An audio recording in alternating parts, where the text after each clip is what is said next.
Hello guys, welcome to Gayatri steno coaching zone.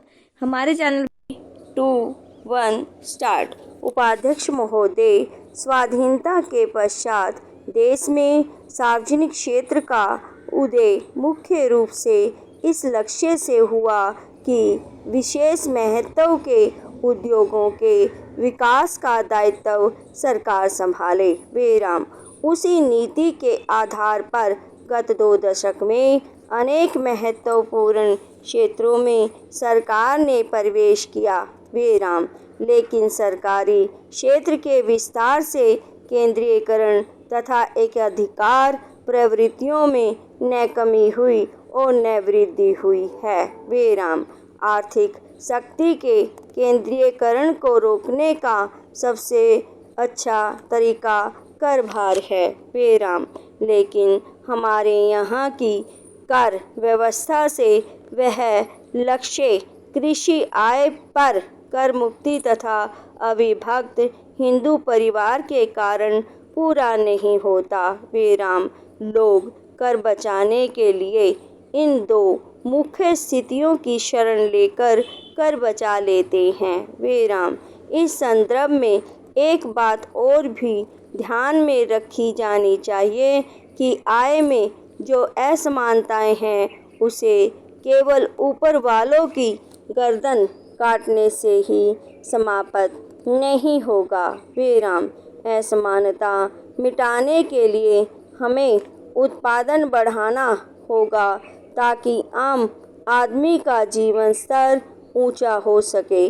बेराम America एक पूंजीवादी देश होकर भी वहाँ आय की असमानताएं इतनी नहीं हैं जितनी हमारे यहाँ हैं।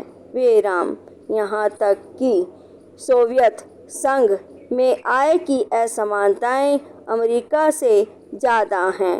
बेराम भारत में सरकारी क्षेत्र को लीजिए। बेराम एक छोटे चपरासी को 500 रुपये मासिक मिलता है और सरकारी उद्योग के प्रमुख प्रबंधक को 10,000 रुपये मिलते हैं। बेराम इस प्रकार सरकारी क्षेत्र में ही यह अंतर 20 गुना है, जबकि निजी क्षेत्र में तो यह अंतर सैकड़ों गुना तक है। बेराम लेकिन अमेरिका में यह अंतर 10-15 गुना से ज़्यादा नहीं है। बेराम पहला सरकारी क्षेत्र के विस्तार ने निश्चित रूप से आर्थिक शक्ति के केंद्रीयकरण और एकाधिकार की प्रवृत्तियों के विरुद्ध एक विकल्प प्रस्तुत किया है। बेराम लेकिन यह विकल्प इतना शक्तिशाली नहीं बन पाया है कि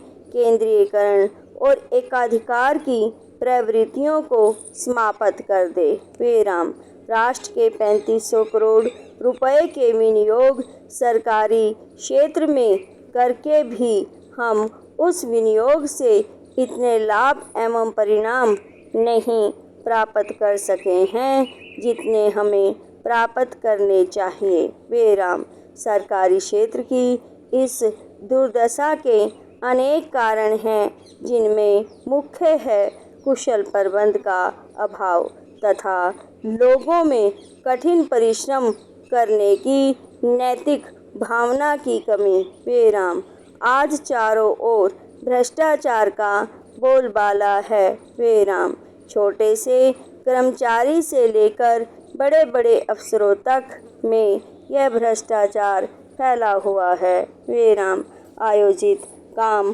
कराने के लिए भी घूस देनी पड़ती है, तभी वह कार्य होता है, नहीं तो लोगों को परेशान किया जाता है। बेराम लोग अपनी इच्छा से घूस नहीं देते, बल्कि ऐसा करने पर उन्हें मजबूर किया जाता है। बेराम इसको दूर करने के लिए कुशल प्रबंध तथा लोगों को नैतिक बनाए जाने की आवश्यकता है।